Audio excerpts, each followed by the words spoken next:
বাছাই করে করে আমার উম্মতদেরকে ধরে ধরে তাদের জন্য সুপারিশ করে জান্নাতে নিয়ে যাব। এই জন্য বেরে ভাই, আমরা তো অনেক কাজ করি, অনেক কিছু করি, কিন্তু যেই কাজ করলে আমার হাতটা চমকাবে কাল কিয়ামতের ময়দানে, যেই কাজ করলে আমার চেহারা চমকাবে, নামাজের মধ্যেই যদি আমি না থাকি তাহলে ওযু কেন করব? আগে তো নামাজের অভ্যস্ত হইতে হবে নিয়মিত। 5 ওয়াক্ত নামাজ ফজর থেকে এশা পর্যন্ত এক ওয়াক্ত। আল্লাহুম্মা উম্মতি আল্লাহুম্মা উম্মতি আল্লাহুম্মা উম্মতি আও কামা ক্বালা রাসূলুল্লাহ সাল্লাল্লাহু আলাইহি ওয়াসাল্লাম। আল্লাহুম্মা সাল্লি আলা মুহাম্মাদ ওয়া আলা আলি মুহাম্মাদ কামা সাল্লাইতা আলা ইব্রাহিম ওয়া আলা আলি ইব্রাহিম ইন্নাকা হামিদুম মাজিদ। اللهم بارك على محمد وعلى آل محمد كما باركت على إبراهيم وعلى آل إبراهيم إنك حميد مجيد। الحمد لله الحمد لله الحمد لله। মহান আল্লাহ রব্বুল আলামিনের দরবারে দিল থেকে শুকরিয়া আদায় করি, যিনি আমাদেরকে সালাতুল জুমা আদায় করার জন্য আগেই মসজিদে আসার তৌফিক দান করেছেন। আমরা অন্তরের অন্তঃস্থল থেকে বলি আলহামদুলিল্লাহ। আমরা যে ইংরেজি বর্ষ হিসাব করি, সেই বর্ষ সন হিসেবে এখন 2025 ইংরেজি চলতেছে।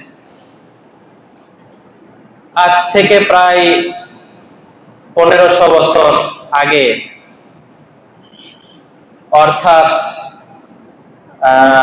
আনুমানিক 570 খ্রিস্টাব্দে, 517 ঈসাইতে আমাদের নবীজি সাল্লাল্লাহু আলাইহি ওয়াসাল্লামের জন্ম হয়। এরপরে 40 বছর বয়সে উনি নবুয়ত প্রাপ্ত হন। মূলত ঈসা আলাইহিস সালামের যেদিন থেকে জন্ম হয়েছে, ওই দিন থেকে এই ইংরেজি বর্ষটা গণনা করা শুরু হয়। এর আগে যত তারিখ আছে ঈসা আলাইহিস সালামের আগে, আপনারা যারা বাংলা বই পড়তে অভ্যস্ত আছেন তারা ভালো করে জানবেন, অনেক বইতে তারিখ দেওয়া থাকে খ্রিস্টপূর্ব এত সন, খ্রিস্টপূর্ব এত সন দেওয়া থাকে। এটা মানে কি? এটা মানে হলো ঈসা আলাইহিস সালাম আসার আরো আগে একটা সন ছিল, তো সেই সনের পুরাপুরি হিসাব সংরক্ষিত নাই, অনেক এলোমেলো হয়ে গেছে। এই জন্য ওইটার একটা অনুমানিক একটা হিসাব হলো খ্রিস্টপূর্ব এত সন। তার মানে ঈসা আলাইহিস সালাম আসার আগের এত সনে। কিন্তু ঈসা আলাইহিস সালাম আসার পর থেকে ধারাবাহিকভাবে আলাদা একটা তারিখ হিসাব করা হয়। সেই তারিখ অনুযায়ী 570 খ্রিস্টাব্দে আমাদের নবীজি সাল্লাল্লাহু আলাইহি ওয়াসাল্লাম এই দুনিয়াতে আগমন করেন। এবং নবীজি সাল্লাল্লাহু আলাইহি ওয়াসাল্লামের যখন আসছেন আরবের মধ্যে, সৌদি আরবে, ওই সময়ের কথা তো স্বয়ং সাহাবায়ে কেরাম নিজের হাদিসের মধ্যে, নিজেদের কথার মধ্যে বয়ান করেছেন। একটা কিতাব আছে, কিতাবটার নাম হলো মাজমাউজ জাওয়ায়েদ। এই কিতাবটা এত বড় কিতাব, আমি গত 2-3 মাস আগে বাড্ডায় গিয়েছিলাম, ইচ্ছা ছিল কিতাবটা কিনবো। লাইব্রেরিওয়ালা দাম চাইছে 40,000 টাকা একটা কিতাবের দাম। তো এই মাজমাউজ জাওয়ায়েদ এই কিতাবের মধ্যে একটা কিতাবের দাম 40,000 টাকা। কি আছে কিতাবের মধ্যে? সিয়াসিত্তার বাহিরে বুখারী, মুসলিম, তিরমিজি, ইবনে মাজাহ, নাসাই, এই সমস্ত হাদিসের কিতাবে যে হাদিসগুলো আছে, এই হাদিস তো আনুমানিক 20,000-এর মতো। এর চেয়ে আরো বাহিরে অনেক হাদিস আছে, লক্ষ লক্ষ হাদিস আছে। এই হাদিসগুলোকে জমা করার জন্য এই মাজমাউজ জাওয়ায়েদ কিতাবের লেখক উনি ওনার ওস্তাদদের দোয়া নিয়ে এই 6 কিতাবের মধ্যে যে হাদিসগুলো নাই ওই হাদিসগুলোকে উনি একত্রিত করেছেন এবং পড়ার চেষ্টা করেছেন, যদিও ওনার পক্ষেও সম্ভব হয় নাই নবীজির সমস্ত হাদিসগুলোকে একত্রিত করা। একজন মানুষ এত বড় কিতাব লেখছেন, সেই কিতাবের মধ্যে মাজমাউজ জাওয়ায়েদের মধ্যে আছে ঘটনা, সাহাবী ইবনে আসেম উনি এসে নবীজি সাল্লাল্লাহু আলাইহি ওয়াসাল্লামের কাছে এসে বলেছেন, ইয়া রাসূলুল্লাহ, আমি ছিলাম সর্দারের নেতা, আমি ছিলাম সর্দার, আমার গোত্রের নেতা। তো আমার নিয়ম ছিল এটা যে আমার কোনো মেয়ে যদি জন্ম হয় তাহলে সেই মেয়েকে আমি হত্যা করে দিব, কারণ আমি হলাম সর্দার, আমার ঘরে মেয়ে আছে, আমার ঘরে কন্যা আছে, এটা তো বড় দোষের বিষয়, এই দোষ তো আমি সহ্য করতে পারবো না। এই জন্য আমি আমার মেয়েকে সব সময় যদি মেয়ে জন্ম হয় আমি তাকে হত্যা করে দিতাম। একবার এমন হয়েছে যে আমার স্ত্রীকে রেখে যখন সন্তান সম্ভবা ছিলেন, অর্থাৎ কিছুদিন পরেই তার গর্ভপাত হবে, ওই সময় আমি যুদ্ধে চলে যাই, যেহেতু সর্দার মানুষ যুদ্ধে যেতে হয়। অনেক দূরে যুদ্ধে চলে গেছি, আসতে আসতে আসতে আসতে প্রায় 2 বছর পার হয়ে গেছে। আসার পরে আমার মেয়ে বিবিকে জিজ্ঞেস করেছি যে তোমার গর্ভে যে সন্তান রেখে গিয়েছিলাম ওই সন্তান কোথায়? আসলে ওই সন্তান মেয়ে সন্তান হয়েছিল, আর আমার স্ত্রীর জানা ছিল যে মেয়ে সন্তান মানেই আমার স্বামী এটাকে হত্যা করে দিবে এবং জীবন্ত পুঁতে ফেলবে, এটা তার জানা আছে। এই জন্য বিবি মিথ্যা কথা বলেছে যে আপনার যে সন্তান ছিল সেই সন্তান জন্ম হওয়ার পরেই মারা গেছে, এই জন্য আপনার এখন আর কোনো সন্তান নাই, মেয়ে সন্তান নাই। উনি খুশি হয়ে গেছে।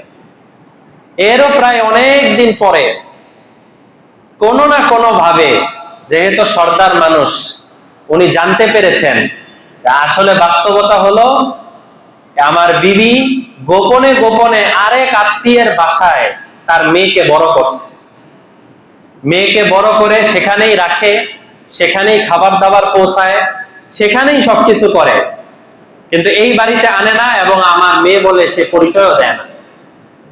উনি বলেন, এই কিতাবের মধ্যে মাজমাউজ জাওয়ায়েদের মধ্যে আছে, উনি বলেন তখন আমি পরিচয় পেয়ে একদিন আমার ওই মেয়ের কাছে গেলাম, যাওয়ার পরে ওই মেয়েকে ধরে নিয়ে আসছি। নিয়ে আসার পরে আরবের বড় মরুভূমি ছিল, এখনো আপনারা যারা হজ ওমরা সফর করেছেন তারা জানার কথা, মক্কা শরীফ থেকে বেশ কাছেই, হেঁটে গেলে খুব বেশি সময় লাগে না।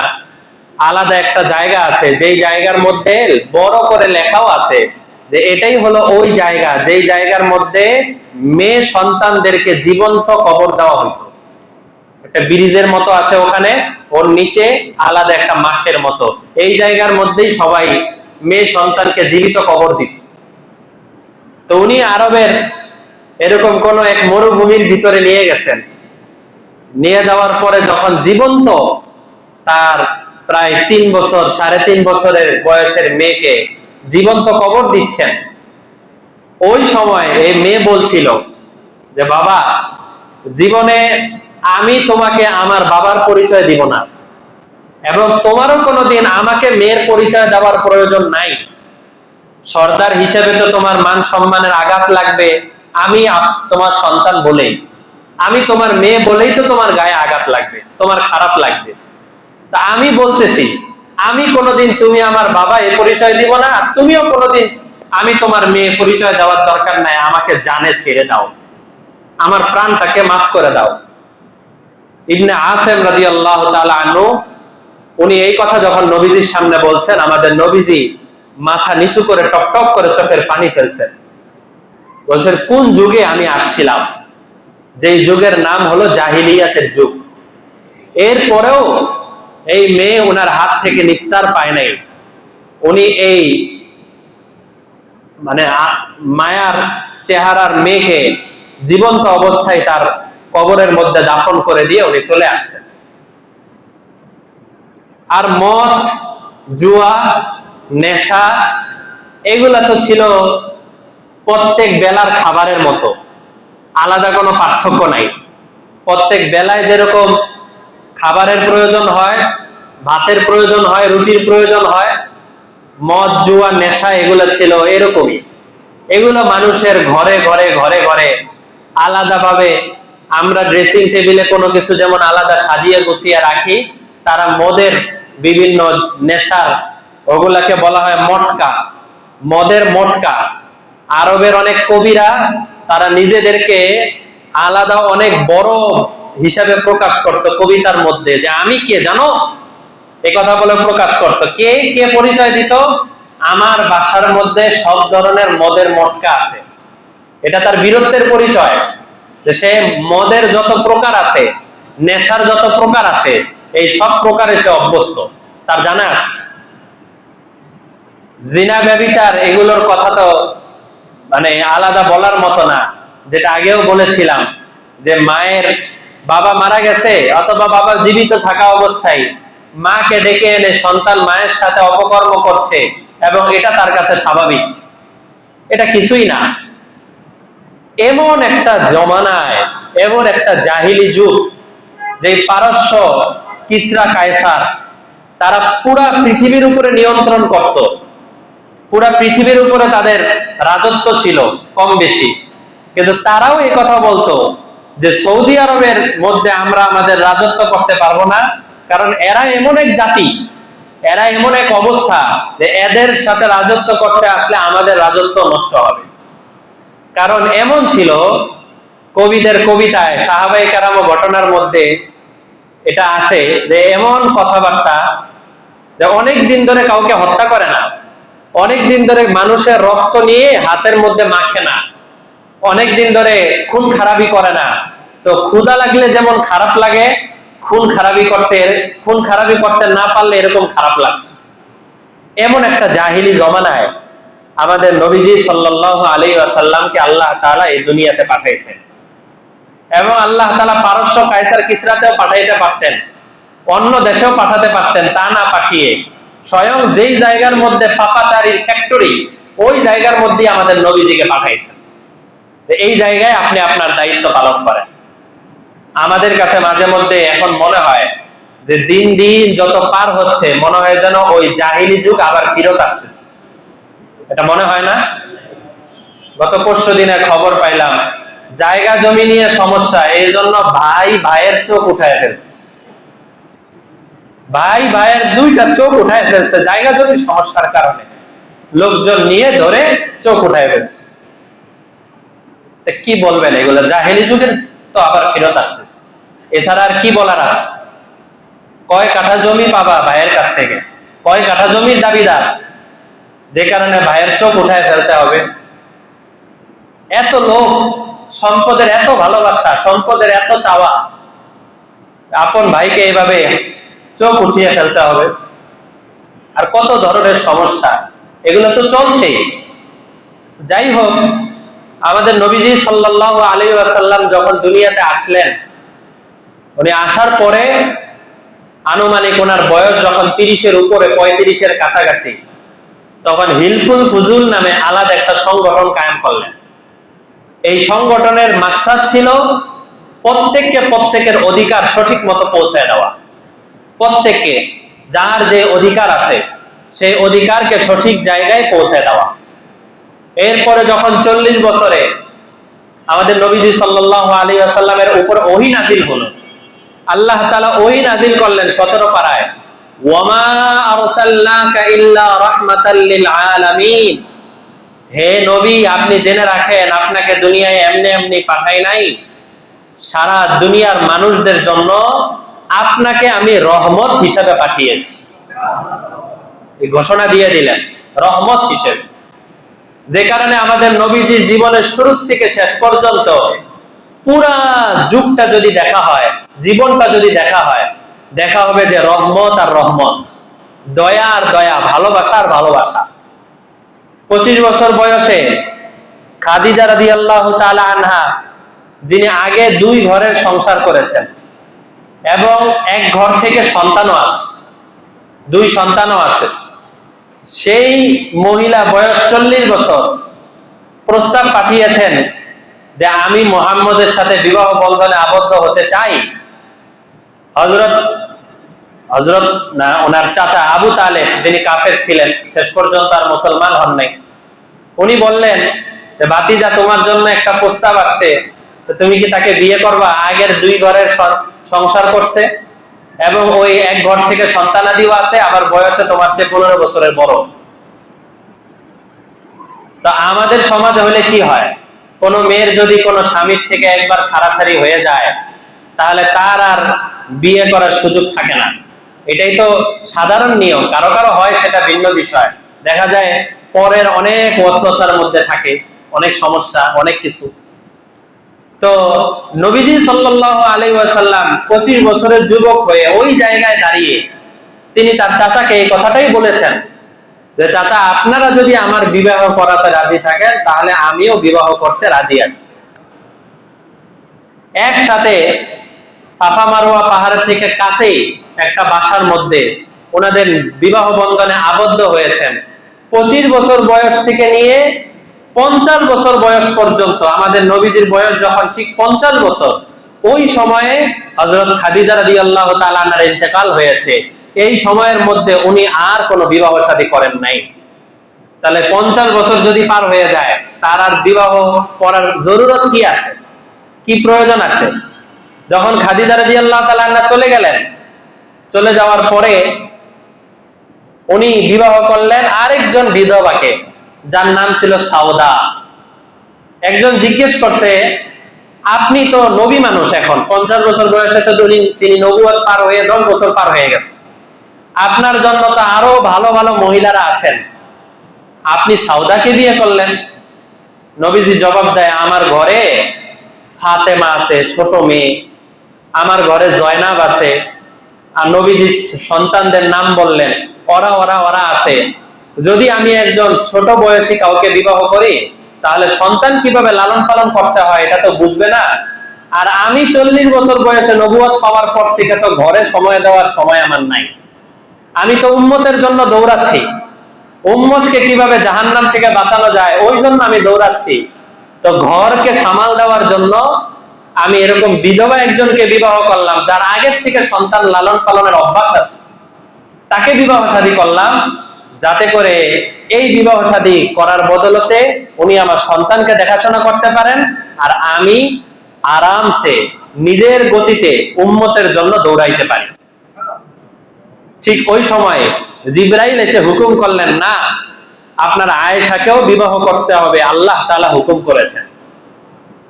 বললেন, ঠিক আছে, আয়েশা অল্প বয়স্ক, আয়েশাকেও বিবাহ করলাম, কিন্তু তাকে আমি ঘরে তুলতে পারবো না, কারণ এত অল্প বয়স্ক অবস্থায় ঘরে তোলা যায় না।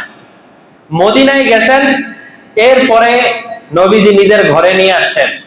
বাস্তবে দেখা গেল নবীজির যত হাদিস আছে, সমস্ত হাদিস সবচেয়ে বেশি বর্ণনা করেছেন হযরত আবু হুরায়রা রাদিয়াল্লাহু আনহু, অনেক হাদিস বয়ান করেছেন। আর 2 নাম্বারই নবীজির হাদিস আমাদের পর্যন্ত পৌঁছাইছে যে মানুষটার মাধ্যমে, তিনি হলেন উম্মুল মুমিনিন হযরত আয়েশা রাদিয়াল্লাহু তাআলা আনহা। দেখছেন, অল্প বয়স্ক কিন্তু মেধা, ব্রেন এত সাফ, এত পরিষ্কার ছিল যে অল্প বয়স্ক হওয়ার কারণে উনি সবকিছু মনে রাখতে পারতেন, আর সমস্ত হাদিসগুলো আমাদের পর্যন্ত পৌঁছায় দিয়েছেন। তো হযরত আয়েশাই বলেন যে, আমি তো অল্প বয়স্কা, আমি একদিন নবীজিকে দেখলাম যে নবীজির মনটা খুব ভালো। তো মনটা ভালো অবস্থায় নবীজির দোয়া তো আল্লাহ তাআলা কবুল করবেন নিশ্চিত। তো সাহাবায়ে কেরাম তো এই আশায় থাকতেন, কোন সময় নবীজিকে দিয়ে আমার নামে দোয়া করানো যায়। আমি তো নিজের জন্য নিজে দোয়া করি, আমার নামে দোয়াটা যদি স্বয়ং নবীজির মুখ থেকে বের হয়ে আসে, তাহলে তো কবুল হবে নিশ্চিত। তো উম্মুল মুমিনিন আয়েশা রাদিয়াল্লাহু তাআলা আনহা বলেন যে, আমি একদিন নবীজিকে বললাম যে, আপনি দয়া করে আমার জন্য একটু দোয়া করেন। তো তখন নবীজি বললেন, আল্লাহুম্মা গফির লি আয়েশা, হে আল্লাহ, আপনি আয়েশার জীবনের গুনাহ খাতা মাফ করে দেন। এরপরে নবীজি বললেন, মা তাকাদ্দামা মিন যামবিহা ওয়া মা তাআখার, তার আগের যত গুনাহ আছে, তার পরের যত গুনাহ আছে, এমনি তো ওনারা কোনো গুনাহে লিপ্ত থাকতেনই না, তারপরেও বলছেন আগের যত গুনাহ আছে, পরের যত গুনাহ আছে, হে আল্লাহ আপনি আয়েশার সব গুনাহ মাফ করে দেন। পরে আবার বলতেছেন ওয়ামা আসররাত ওয়ামা আ'লানাত, আয়েশা প্রকাশ্যে যত গুনাহ করেছে, আয়েশা গোপনে যত গুনাহ করেছে, আল্লাহ আপনি ওর সব গুনাহ মাফ করে দেন। আয়েশা রাদিয়াল্লাহু তাআলা আনহা এই দোয়াটা শুনে এত খুশি হইছেন যে আমার জন্য ইনশাআল্লাহ নাজাত এখন নিশ্চিত, নবীজি আমার জন্য এইভাবে দোয়া করছেন। এই কথা বলে উনি হাসতে হাসতে, হাদিসে আছে, উনি নিজের ঘোমটা মাথায় টেনে মাথা নিচের দিকে দিয়ে নিচে যে ফ্লোর আছে এই ফ্লোরের মধ্যে মাথা নিচে দিয়ে দিচ্ছেন এবং হাসতেছেন খুশিতে। নবীজি বললেন আয়েশা ওয়ামা ইয়াসুরুনি, তোমাকে এত খুশি করতেছে কেন? বলতেছে আপনি আমার জন্য যে দোয়াটা করছেন এই দোয়ার কারণে আমার এত খুশি লাগতেছে। বলতেছে আয়েশা জানো, ফাযালিকা আদউ লিকুল্লি সালাতিন লিউম্মতি, তোমার জন্য আজকে এই দোয়াটা করার কারণে তোমার আজকে এত খুশি লাগতেছে, প্রত্যেক নামাজের পরে আমি আমার কিয়ামত পর্যন্ত সমস্ত উম্মতের জন্য এই দোয়াটা প্রত্যেক নামাজের পরে করে থাকি। আমার উম্মতকে আমি এত ভালোবাসি যে আমার উম্মতের জন্য প্রত্যেক নামাজের পরে আমি এই দোয়াটা করে থাকি, প্রত্যেক নামাজের পর। তো আমাদের নবীজি কতটা ভালোবাসতেন, কতটা মহব্বত করতেন। জান্নাতুল বাকিতে গেছেন, কবরস্থানে গেছেন, যাওয়ার পরে সেখানে সাহাবায়ে কেরাম সামনে আসেন, হঠাৎ করে নবীজি কবরের সামনে গিয়ে বলেন আসসালামু আলাইকুম ইয়া আহলাল কুবুর। কবরস্থানে গেলে এভাবে সালাম দিতে হয় যে আসসালামু আলাইকুম ইয়া আহলাল কুবুর, হে কবরবাসী আপনাদের উপরে সালাম বর্ষিত হোক। অনেক সময় যে সমস্ত কবরস্থানে যাওয়া হয় না, মানে কবরটা একটা বা দুইটা কবর, আমরা ওর পাশ দিয়ে সারাদিন আসা যাওয়া করতে থাকি কিন্তু সালাম দেওয়া হয় না। একটু চেষ্টা করা দরকার যে কবরস্থানের সামনে দিয়ে যতবার আমি যাচ্ছি আসসালামু আলাইকুম ইয়া আহলাল কুবুর, যদি ইয়া আহলাল কুবুর বলতে নাও পারেন তাহলে অন্তত আসসালামু আলাইকুম বলার চেষ্টা করবেন, তাও যথেষ্ট। তবে ইয়া আহলাল কুবুর বলাটা ভালো। এরপরে নবীজি কবরবাসীদেরকে এটাও বললেন আসসালামু আলাইকুম ইয়া আহলাল কুবুর আনতুম লানা সালাফুন ওয়া নাহনু লাকুম তাবউন ওয়া ইন্না ইনশাআল্লাহু বিকুম লাহিকুন, হে কবরবাসীরা তোমরা আমাদের আগে চলে গেছো, আমি তোমাদের কাছে অতি শীঘ্রই আসতেছি, ইনশাআল্লাহ আমরা একসাথেই মাটির নিচে কবরের জীবন যাপন করব। এরপরে নবীজি সাহাবীদেরকে বললেন যে আমার খুব মনে চায় যদি আমার ভাইদেরকে আমি দেখতে পারতাম, আমার ভাইদেরকে আমি দেখতে পারতাম, আমার খুব মনে চায়। তখন সাহাবায়ে কেরাম বললেন ইয়া রাসূলুল্লাহ আমরা কি আপনার ভাই না? আমরা আপনার আপনজন না? হ্যাঁ তোমরা অবশ্যই আমার ভাই, তোমাদেরকে অবশ্যই ভালোবাসি, কিন্তু আমি তার চেয়েও বেশি ভালোবাসি আমার ওই ভাইদেরকে যারা আমারে কোনোদিন দেখে নাই কিন্তু আমার নামটা শুনে শুনে আমাকে ভালোবাসতে থাকবে, যারা কোনোদিন সচক্ষে আমাকে দেখে নাই কিন্তু আমার কথা শুনবে আর আমাকে ভালোবাসবে। আমি আমার ওই ভাইদের কথা শুনতেছি, ওই ভাইদের কথা চিন্তা করতেছি, কারণ একবার আমার সামনে কিয়ামতের দিবসে কি হবে এটা আমার সামনে একবার দেখানো হয়েছে। আমি দেখলাম একজন নবী যাচ্ছে, একজন উম্মত মাত্র তার সাথে, মাররা নবিয়্যুন ওয়া মাআহু রাজুলুন ওয়াহিদ, একজন নবী যাচ্ছে তার সাথে মাত্র একজন উম্মত, আরেকজন নবী যাচ্ছে তার সাথে দুইজন উম্মত, আরেকজন নবী তার সাথে তিনজন, পাঁচজন, 10 জন উম্মত। হঠাৎ করে দেখলাম অনেক উম্মত। আমি মনে মনে আশা করলাম হায় এত উম্মত যদি আমার হয়ে যাইত। তখন জিবরাইল বললেন ইয়া রাসূলুল্লাহ এই উম্মত আপনার না, এই উম্মত মূসার উম্মত। তখন উনি বললেন যে আমার উম্মত যদি এত বেশি হইতো, আপনার উম্মত আপনি দেখতে চান? হ্যাঁ আমার উম্মত আমি দেখতে চাই। আকাশের দিকে তাকান। আকাশের দিকে তাকালাম, তাকানোর পরে দেখলাম আকাশের উপরে, আকাশের ডানে, আকাশের বামে, আকাশের পিছনে যত দূর পর্যন্ত আমার দৃষ্টি যাচ্ছে সব পাশে শুধু আলাদা মানুষ আর মানুষের মতো দেখা যাচ্ছে। তখন জিবরাইল বললেন এরা সবাই হলো আপনার উম্মত। সাহাবায়ে কেরাম বললেন ইয়া রাসূলুল্লাহ ব্যাপার কি? এত উম্মত যখন আপনার হবে, কোটি কোটি কোটি কোটি উম্মত, এত উম্মতের মধ্যে আপনি কি আপনার উম্মতকে চিনতে পারবেন? মানুষকে চিনতে পারবেন? যারা আপনার খাস উম্মত তাদেরকে চিনতে পারবেন? তখন নবীজি বললেন ইন্না উম্মতি গুররান মুহাজ্জালিনা মিন আথারিল ওযু, জেনে রাখো ওই সময়ের হিসাবে আমাদের নবীজি একটা সুন্দর উদাহরণ দিচ্ছেন, বললেন কি, তোমাদের সামনে যদি হাজার হাজার ঘোড়া থাকে, ঘোড়া, এতগুলা ঘোড়ার মধ্যে ওই সময় একটা ঘোড়ার নাম ছিল, যেই ঘোড়াকে বলা হলো গুর, গুর ঘোড়া। বাংলায় এটাকে কি বলে আমার জানা নাই, আরবিতে বলা হয় গুর ঘোড়া। গুর ঘোড়া মানে হলো যেই ঘোড়ার কপালের মধ্যে আলাদা সাদা সাদা দাগ থাকে, ওই ঘোড়াকে আলাদাভাবে বীরত্বের ঘোড়া হিসাবে প্রকাশ করা হয়েছে। আবার যেই ঘোড়ার পায়ের মধ্যে আলাদা সাদা সাদা দাগ, তো নবীজি বললেন হাজার হাজার ঘোড়ার মধ্য থেকে যেই ঘোড়ার কপালের মধ্যে আলাদা সাদা দাগ আছে, গুর ঘোড়া, এই ঘোড়াকে কি তোমাদের চিনতে কোনো অসুবিধা হয়? তখন সাহাবায়ে কেরাম বললেন, না, আমাদের চিনতে কোনো অসুবিধা হয় না।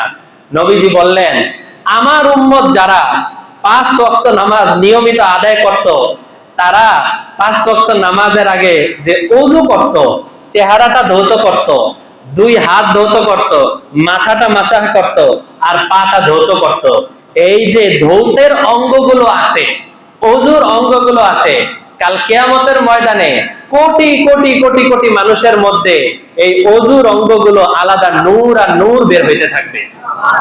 আর ওখান থেকে আমি বাছাই করে করে আমার উম্মতদেরকে ধরে ধরে তাদের জন্য সুপারিশ করে জান্নাতে নিয়ে যাব। এই জন্য মেরে ভাই, আমরা তো অনেক কাজ করি, অনেক কিছু করি, কিন্তু যেই কাজ করলে আমার হাতটা চমকাবে কাল কিয়ামতের ময়দানে, যেই কাজ করলে আমার চেহারা চমকাবে, নামাজের মধ্যেই যদি আমি না থাকি, তাহলে ওযু কেন করব? আগে তো নামাজের অভ্যস্ত হইতে হবে নিয়মিত।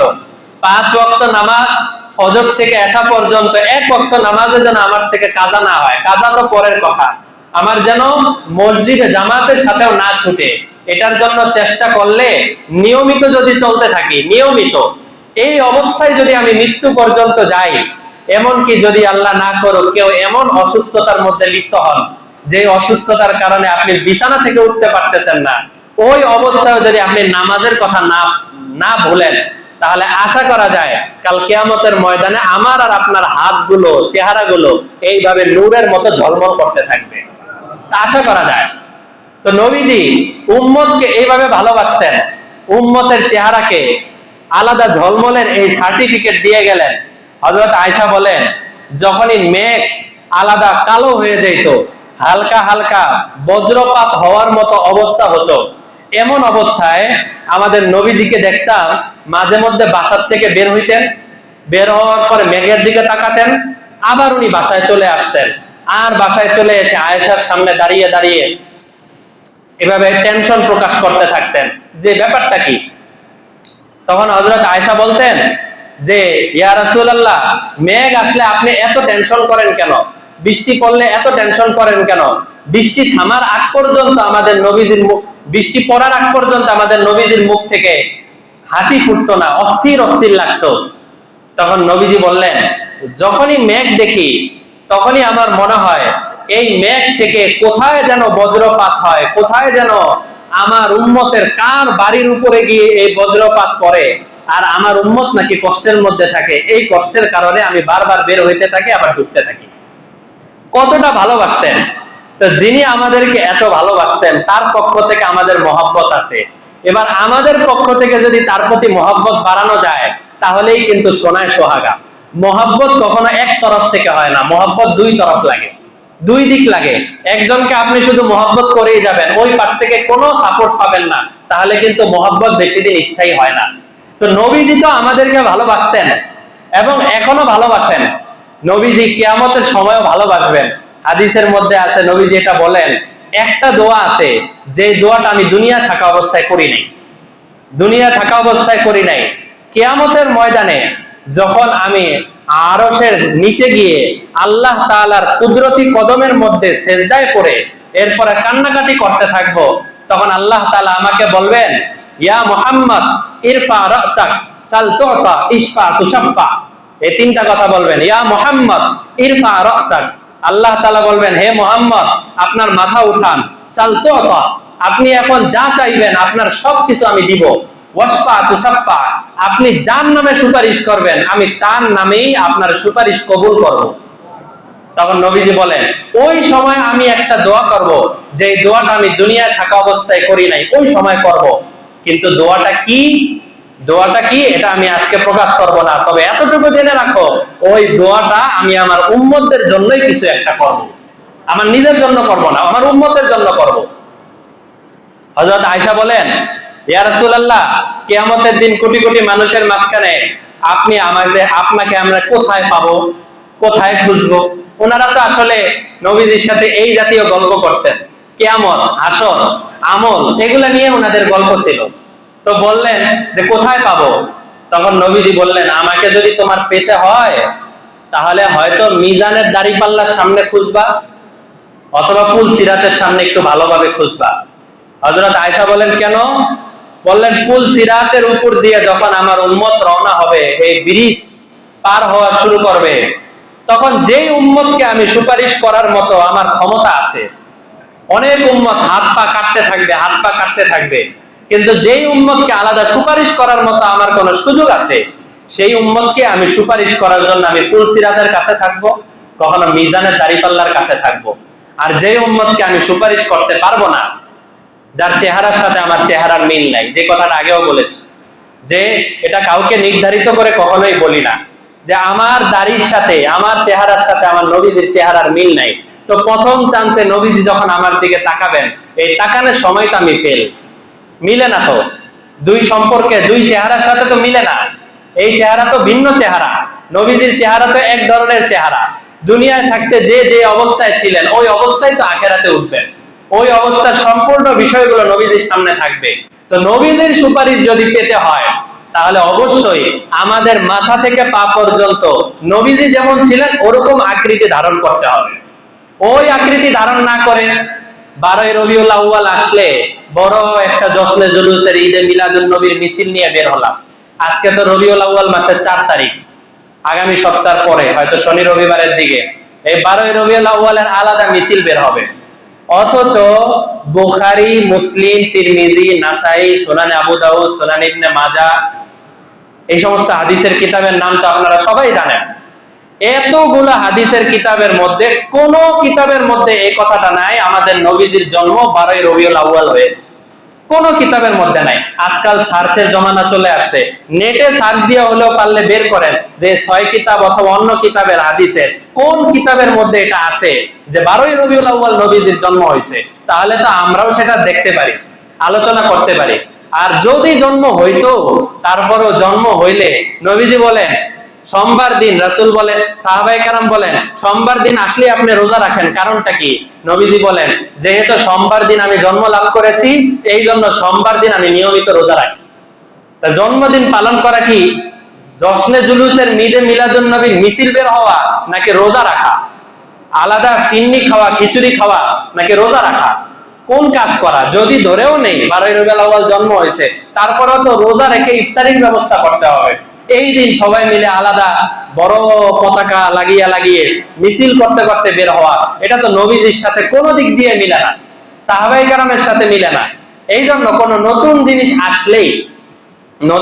আসলেই সেই জিনিসের জন্য আলাদা দৌড় দেওয়া, এটা মোটেও ঠিক না। রাসূল বলেন আমার উম্মতের মধ্যে একদল উলামায়ে কেরাম আছেন যাদের অভ্যাস হলো ইউসলিহুনা মা আফসাদান নাসু মিন বাদি মিন উম্মতি, আমার উম্মতের মধ্যে একদল লোক থাকবে যারা সবকিছু নতুন নতুন জিনিস ইসলামের লেভেল লাগিয়ে আলাদা মানুষের সামনে পেশ করবে। যে উলামায়ে কেরামরা এই জিনিসগুলোকে ঠিক করার জন্য আলাদা চেষ্টা করবে, আমি দোয়া করতেছি আমার উম্মতের ওই আলেমদের জীবন যেন আল্লাহ বরকত দিয়ে ভরে দেন। এই যে আমরা যে আলোচনা করি যে এগুলা হাদিসের মধ্যে নাই, আশা করা যায় এই উসিলায় নবীজির ওই দোয়া হয়তো পেতে পারি যে জীবন যেন বরকতময় হয়ে যায়। নয়তো এই আলোচনা করার কি প্রয়োজন? একটা নতুন জিনিস আসলে নিজের মতো করে আবিষ্কার করতে হবে, এটা একদমই খারাপ কাজ। আরো মন্দ খারাপ যেটা বলেন সেটা হলো এই ঈদে মিলাদুন নবীর জন্য যত মাজার আছে আর যত যা কিছু আছে, ওই জায়গায় কি শুধু এই ঈদে মিলাদুন নবী পালন হয়, নাকি বিভিন্ন ধরনের নেশা ইত্যাদিও খাওয়া হয়? চিন্তা করে দেখেন, আশেপাশে খবর নিয়ে দেখেন, এই যত ধরনের অপরাধ আছে এই সমস্ত অপরাধ এই মাজারগুলোর আশেপাশে হয়ে থাকে। হয় কি হয় না ভাই? হয় এবং একটা না পুরো প্রকাশ্যে হয়, স্পষ্টভাবে হতে থাকে। ঈদে মিলাদুন নবীর নাম দিয়ে এই জাতীয় নিজের নফসের পূজা করা আর সেগুলোর মধ্যে খারাপ কাজে জড়িত হওয়া, এটার প্রতিবাদ তো আমাদের জানাতেই হবে। তো যাই হোক, মূল কথা হলো রবিউল আউয়াল মাস আসলে এতটুকু নিশ্চিত, বুখারীর হাদিসের মধ্যেও আছে নবীজি রবিউল আউয়াল মাসে জন্মগ্রহণ করেছেন, এটাও আছে নবীজি রবিউল আউয়াল মাসে মৃত্যুবরণ করেছেন, এটাও আছে নবীজি সোমবার দিন জন্মগ্রহণ করেছেন এবং সোমবার দিন মৃত্যুবরণ করেছেন। কিন্তু 12 রবিউল আউয়ালের কথা কোথাও নাই। যেহেতু রবিউল আউয়াল মাস নবীজির মাস, নবীজির দুনিয়াতে আসার মাস, নবীজির দুনিয়া থেকে যাওয়ার মাস, এই জন্য রবিউল আউয়াল মাসে আমরা নবীজিকে নিয়ে আলোচনা করি, নবীজির উপরে বেশি বেশি দুরূদ পাঠ করি। সাহাবায়ে কেরাম যেমন বলছিলেন, নবীজি বলছিলেন সামনে আবু বকর, ওমর, ওসমান, আলী, আবু যর গিফারি, ওনারা সবাই বসা। নবীজি বলতেছেন কি যে আমার কাছে 3টা জিনিস অনেক ভালো লাগে। একটা হলো আতর মাখতে আমার কাছে খুব ভালো লাগে। 2 নাম্বার হলো আমার তো মা বাবা আত্মীয় স্বজন কেউ নাই, যারাও চাচারা ছিলেন তারাও সব কাফের, তো আমার ঘরের যারা বিবিরা আছে, আমার বিবিরা আমার কাছে অনেক প্রিয়। আতর আমার কাছে অনেক প্রিয়, আমার ঘরের বিবিরা আমার কাছে অনেক প্রিয়। আর 3 নাম্বার হলো নামাজ পড়া আমার কাছে অনেক প্রিয়। এটা নবীজি বললেন। তো এই কথা বলে নবীজি হযরত আবু বকরের দিকে তাকিয়ে বললেন, আবু বকর, তোমার কাছে কোন কোন জিনিস প্রিয় আছে বলো তো দেখি। তখন আবু বকর রাদিয়াল্লাহু আনহু তাকিয়ে নবীজির দিকে বললেন, 1 নাম্বার আমার কাছে প্রিয় হলো আন নাজরু ইলা ওয়াজহিকা ইয়া রাসূলুল্লাহ, এই পৃথিবীর মধ্যে আপনার চেহারার দিকে তাকিয়ে থাকাই আমার কাছে সবচেয়ে প্রিয়। 2 নাম্বার আল ইনফাকু আলাইক, হে নবীজি অনেকক্ষণ পরে অপেক্ষা করি আপনার জন্য, সপ্তাহ অপেক্ষা করি, দিন অপেক্ষা করি, এরপরে যেদিন আপনি বলেন যে এই জায়গার মধ্যে টাকা খরচ করা দরকার, ওই জায়গায় টাকা খরচ করতে পারলে ওইটা আমার কাছে সবচেয়ে বেশি প্রিয়। 3 নাম্বার আল জুলুসু বাইনা ইয়াদাই, যদি কোনোদিন এমন হয় যে আপনার সামনে এসে বয়ানের মধ্যে বসতে পারি, আপনার কাছে এসে আপনার বয়ানগুলো শুনতে পারি, আপনার নসিহতগুলো আপনার কাছাকাছি বসে শুনতে পারি, তখন ওই দিনটাও আমার কাছে অনেক প্রিয়। তো বোঝানোর উদ্দেশ্য যে আমাদের ভালোবাসা হওয়া দরকার এরকম ভালোবাসা, যার কাছ থেকে ইসলাম পাচ্ছি, যার কাছ থেকে দ্বীন পাচ্ছি, তার চেহারা অনেক প্রিয়, তার বয়ান অনেক প্রিয়, তার কাছে অনেক ভালো লাগে। এই ভালোবাসা যদি আমরা লালন করতে পারি, তাহলে নবীজির সুন্নতের অনুসরণ করাও সহজ হয়ে যাবে।